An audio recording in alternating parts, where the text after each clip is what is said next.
When we speak today about the sustainable urbanization, this is multi-dimensional debate. Today, it's not only about space, not about creating the new shape of the city. Sustainable urbanization is also about achieving the sustainable goals, which are so important in the coming years. This is from one side the element of the environment protection, climate change, but it's also about the social element of the life in urban surroundings. This is about the participation of citizens. Today, sustainable urbanization is to take care of the people about their right to the cities and to take care about their life in the very radical urbanization processes in several places in the world, like for example Africa or China. Europe is in a little bit different situation, but still we are thinking what we can do to face the new challenges, new elements.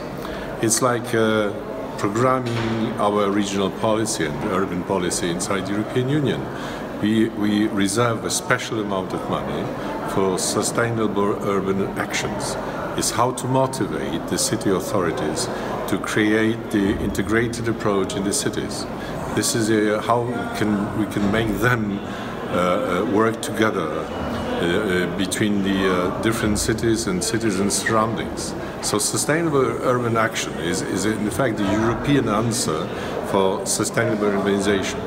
This is something which is very important because it's also linked to the urban agenda, European urban agenda, but also the new urban agenda of the UN. This is about achieving the goals in coming years till 2030. The question is, are we able to compare the experiences of Europe and the other part of the world? As far as concerns the size, we can say it's not comparable, because the traditional human settings is different. And even if we observe the radical urbanization in Europe is different than, for example, in China and Africa, but there are some elements which are absolutely the same. This is about the question of sustainability. This is about the human participation. This is about all the elements which should be treated in an integrated way. So that's why we should use all the possible means to make the exchange of good practices and bad practices. First, we should use the existing link between the cities and urban areas in the so-called twinnings or sister cities. This is one of the existing links. The other is the existing network of cities, like for example the global network of the local authorities which exist.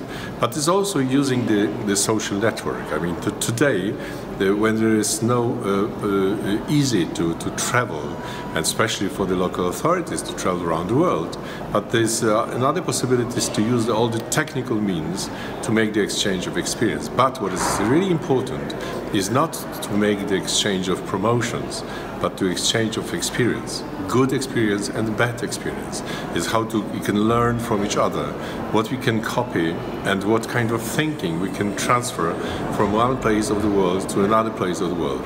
Today, social networking is something which allows the cities to do it, and of course not only city authorities but also the citizens, the people who live in the cities. They can also the exchange of experience, because urbanization is about them, about their conditions of life, about their future, and about their possibilities and the new challenges. So I think we should use it, networks, links, and the partnerships, but also social network. I think that today sustainable urbanization cannot be treated as a slogan. It should be a very really concrete method which can be used using different instruments in Europe and around the world.